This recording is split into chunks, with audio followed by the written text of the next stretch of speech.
नमस्कार दोस्तों, मैं दीपू सांगा। ये वीडियो मैं बस ऐसे बना रहा हूँ। देखिए, अगर पसंद आती तो आप पूरा देखिए, वरना कोई की जबरदस्ती नहीं है।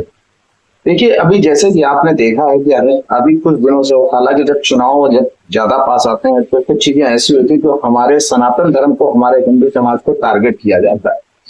और कारण सिर्फ ये है क्योंकि हिंदू शांति से बैठा रहता है।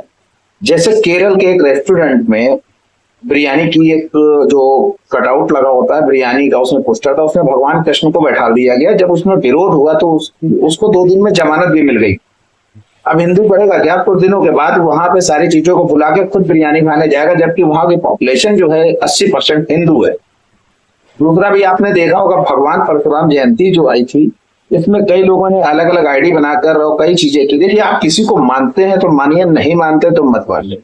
सभी को ये चीज पता है। देखिए, कई लोगों ने पोस्ट नहीं किया, उनको प्रॉब्लम है कि जैसे कुछ गलत धारणाएं भी बताई गई। जैसे श्री राम भगवान ने रावण का वध किया, तो क्या ब्राह्मण समाज है वो क्या क्षत्रियों से गुस्सा हो जाएगा? क्योंकि ब्राह्मण गुस्सा क्यों होगा? क्योंकि रावण एक अत्याचारी था, गलत था। ज्ञानी कितना भी था लेकिन था तो गलत ना, था तो अत्याचारी। इसलिए उसका वध करने के लिए भगवान विष्णु ने 7वां अवतार जो लिया था वो था श्री राम भगवान का। तो इसके पहले जो परशुराम भगवान है उनका 6वां अवतार है विष्णु भगवान का। और भगवान कृष्ण का 8वां अवतार है, वो भी विष्णु भगवान का। तो कुल मिला के ये जो भगवान परशुराम, भगवान श्री राम, भगवान कृष्ण, ये तीनों जो हैं जिनकी उत्पत्ति तो भगवान विष्णु से ही हुई है ना। तो कुल मिला के ये एक ही हुए। आप इनको गाली देते हो तो भी विष्णु भगवान को दे रहे हो, उनको देते हो तब भी आप आर टोटल दे तो विष्णु भगवान को ही गाली रहे हो ना, जो अपने पालनहार हैं।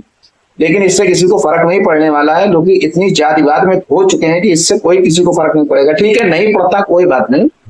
लेकिन जो पाकिस्तान हो गया या कोई और जो दूसरे मजहब के हैं, वो जो हम लोगों को काफिर बोलते हैं, उनको सनातन या हिंदू को खत्म करने की जरूरत नहीं है।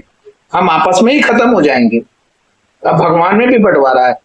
कोई लकड़ारा बना के उनको बोल रहा है, कोई ऐसे अजीब सी कार्टून बना के। देखिए, अगर भगवान परशुराम को आप काल्पनिक मान रहे हैं तो फिर ना तो भगवान राम थे, ना भगवान कृष्ण थे, ना भगवान विष्णु है, ना महादेव है, कोई नहीं था। सब काल्पनिक है, सब काल्पनिक है। क्योंकि हम लोगों को कोई कलावा ऐसे वीडियो में देख रहे हैं, कोई इन्फ्लुएंसर जो कलावा काट रहे हैं, ये सब क्या है ना कि इससे थोड़ा सा वो ट्रेंड हो जाते हैं। हम लोग क्या है, थोड़ा सा अपडेट हो जाते हैं, उनके रीच आ जाती है, वो अपना सोशल मीडिया से पैसे कमा रहे हैं। तो वो इस तरह का देखो हिंदू को ही टारगेट करते हैं, क्योंकि हिंदू कुछ नहीं बोलता है। और जो अगर दूसरे धर्म के खिलाफ बोलो तो सर कलम कर देते हैं, सर तन से जुदा कर देते हैं। इसलिए उनकी उनसे फटती है तो उसके लिए नहीं बनाते हैं, अपने लोगों के लिए ही बनाते हैं। तो आते हैं वापस, जैसे कि भगवान परशुराम की जयंती थी, तो देखिए सबसे बड़ी चीज ये है कि लोग आईडी में नाम बदल के डाल रहे हैं। 21 बार क्षत्रियों का संहार किया था भगवान परशुराम ने। वो भी क्यों किया था? जैसे रावण था ऐसे एक उस समय राजा हुआ करता था जिसके 1000 हाथ थे। आप इतिहास उठा के पढ़ के देख सकते हैं। उसका नाम था कार्तवीर अर्जुन। उसको सहस्त्र अर्जुन भी कहा जाता था, क्योंकि 1000 उसकी भुजाएं थी। वो इतना अत्याचारी राजा था कि, और वो है वंश का था, तो इतना ज्यादा खतरनाक था कि उसके 1000 पुत्र थे, वो भी शासन पूरे देश में कर रहे थे। वो परशुराम भगवान के घर जाता है और वहां से उनकी गाय जो कामधेनु थी वो लेके आता है। उनके पिताजी की बेइज्जती होती है, फिर उसके पुत्र जाके जो है उनके पिताजी की हत्या कर देते हैं। तो उनकी माँ ने जो अपने छाती पीटी थी 21 बार, तो उन्होंने कसम खाई थी कि 21 बार है वंश का जो राजा है, इसके वंश का, ना कि पूरे क्षत्रियों का, इसके वंश का 21 बार मैं बदला लूंगा। तो उसके वंश का किया था, पूरे क्षत्रियों का नहीं। जैसे कि राम भगवान ने पूरे ब्राह्मणों का वध नहीं किया था, सिर्फ रावण का वध किया था। ये सोचने वाली बात है। ऐसे तो भगवान कृष्ण को अभी लोग बोलेंगे उन्होंने 16,108 शादियां की थी। हालांकि उनकी 8 से 10 शादियां जो मेन थी, 16,108 जो उन्होंने शादी की थी। लोग कहेंगे क्योंकि ये तो मुगल लोग करते थे इतनी शादी, तो कहेंगे भगवान कृष्ण मुस्लिम थे। तो बोलने के लिए कोई कुछ भी बोल सकता है, लेकिन ये सोचने वाली बात है कि दूसरों को खत्म नहीं करना है। हिंदू खुद आपस में ही करके ये खत्म हो जाएगा।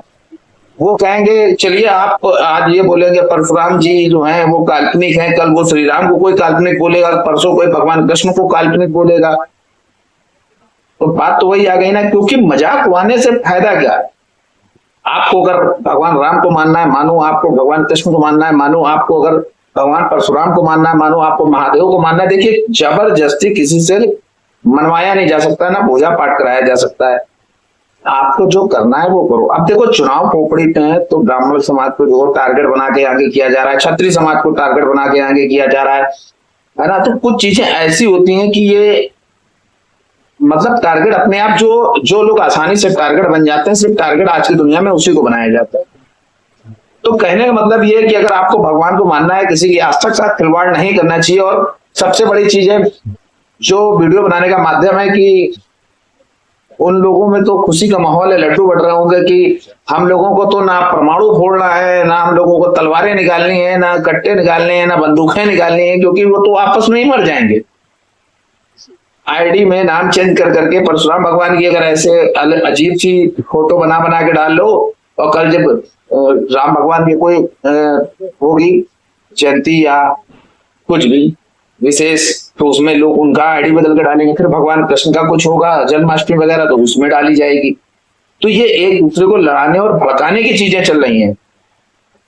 बिरयानी की दुकान में भगवान कृष्ण की फोटो लगा दी और उसको 2 दिन में, सिर्फ 2 दिन में जमानत मिल गई, और हिंदू उसमें जाएगा खाने, बिरयानी खाने जाएगा।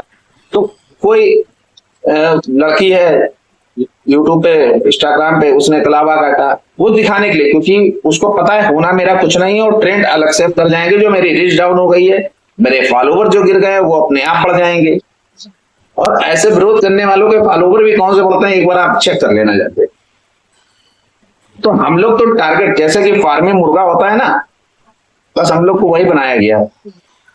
तो मिलते हैं अगले वीडियो में। बाकी देखिए आप अपनी अपनी सोच है, जैसा चाहो वैसा करो, कुछ नहीं।